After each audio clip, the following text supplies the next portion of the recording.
My name is Ascosta and welcome to my Primary Science Education 2 Narrative Assessment. During this semester, my partner Nat and I were a part of developing a 6-week unit. We taught 6 Year 1 students, 3 girls and 3 boys of varying ethnic backgrounds, in a co-educational state school in Melbourne's eastern suburbs.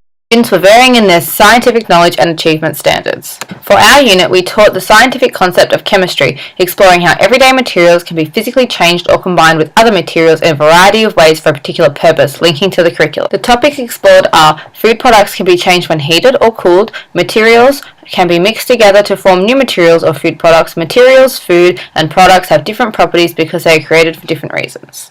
We developed 2 main concepts that we wanted the students to understand and be educated in at the end of the 6-week unit. Substances can react together to form new substances that are quite different from their properties. Changes in materials can be physical, involving changes in existing substances, and chemicals, involving the production of new substances. The students were taught these concepts and topics through the 5E instructional model. Through using this model, we were aiming for our students to develop and apply their knowledge throughout the unit by working out scientific explanations through collaborative learning and teacher guidance.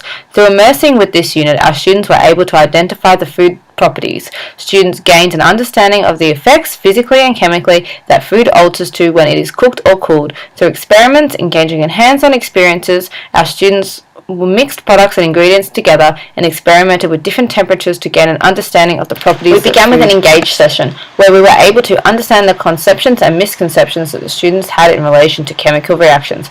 Through our 2 Explore lessons, the students were able to form new predictions and allowed time to investigate objects, materials, and situations. Our Explain lesson allowed students to critically listen to each other and ask questions of each other, with the Elaborate lesson allowing students to apply new skills and concepts, and the Evaluate lesson giving students the opportunity to evaluate the progression and knowledge. For my narrative assessment, I have chosen Finn and Zach to evaluate. Both boys are the same age. Finn was incredibly engaged in the unit and understood through a variety of learning styles, consistently asking questions, while Zach was very introverted and didn't engage as much even when prompted. Meet Finn. He is a young boy who has a need to explore. He is a student that is achieving at the standard but no higher or lower. He learns best doing hands-on activities and making his own meaning from activities. Finn was one of our highest achieving students through the 6-week unit.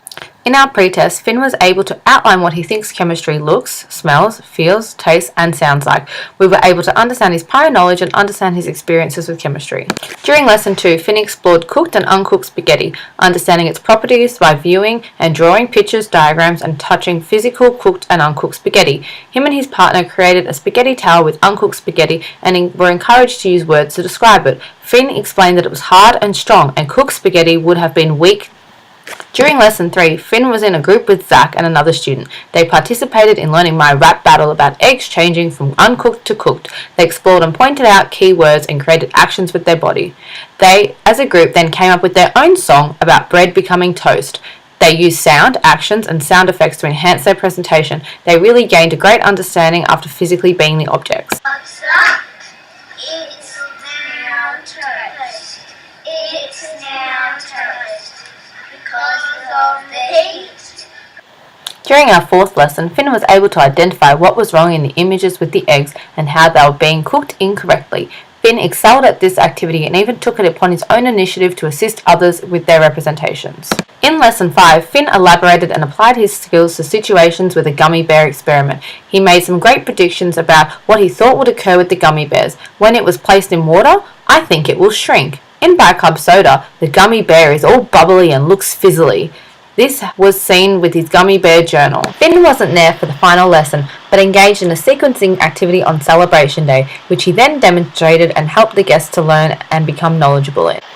Meet Zach. He is a student that is very shy and even when prompted struggles to answer questions, achieving at the expected standard and sometimes below. He learns best during hands-on activities. In our pre-test, Zach was able to outline what he thinks chemistry looks, smells, feels, tastes, and sounds like. We were able to understand his prior knowledge and understand his experiences with chemistry. Lesson 2, Zach explored cooked and uncooked spaghetti, understanding its properties through viewing, drawing, and pictures, diagrams, and touching physically cooked and uncooked spaghetti. He and his partner created a spaghetti tower which was uncooked and encouraged to use words and describe it. Zach was heavily prompted and took understanding from other students' answers. During lesson 3, Zach was in a group of 3 with Finn and another student. This was shown in Finn's narrative, Appendix B. Miss Mitchell, his teacher, commented on how impressed she was that Zach was able to make meaning from the lesson, and she'd never seen him sing or dance before. She was very impressed. Fourth lesson, Zach struggled to identify what was wrong in the images with the eggs and how they were being cooked incorrectly. I sat with him, personally prompting, only when I related it back to the toast wrap he had done to be able to make some meaning from it. In lesson 5, Zach elaborated and explained his skills to situations with the gummy bear experiment. He made some predictions that what he thought would occur with the gummy bears when prompted, but took meaning from other students and tended to copy them. Zach's final lesson, he was able to engage in a sequencing activity. He struggled to complete this and ended up being helped by one of the other students who explained the activity to him. Whilst he eventually understood it, he was probably the least engaged in this activity. Zach then completed a self-assessment and explained that he still needs some help and doesn't understand some concepts, and there were some areas that he definitely doesn't feel confident in. Both students achieved, but in different ways. Zach was able to show some great improvements as the unit went on and learn it at his own pace, whereas Finn was constantly engaged and wanted to absorb as much as possible. Finn excelled in understanding of the content, and the presentation of his work was at a high standard, whereas with more time it would have been great for Zach to engage with more hands-on activities to gain some knowledge on chemistry.